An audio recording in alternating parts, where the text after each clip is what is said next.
अभी गया था रास्ते में से वापस गया।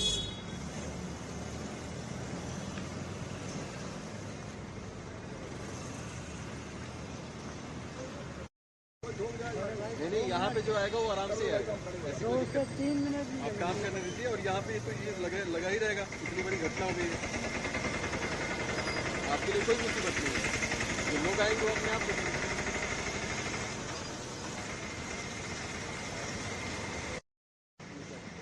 बहुत बहुत धन्यवाद सर। बहुत पुराने देखने लगता है, ध्यान नहीं रहता उसका, कहाँ चल रहा है।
अब ये किसकी परमिशन से जमा थे मुझे नहीं पता।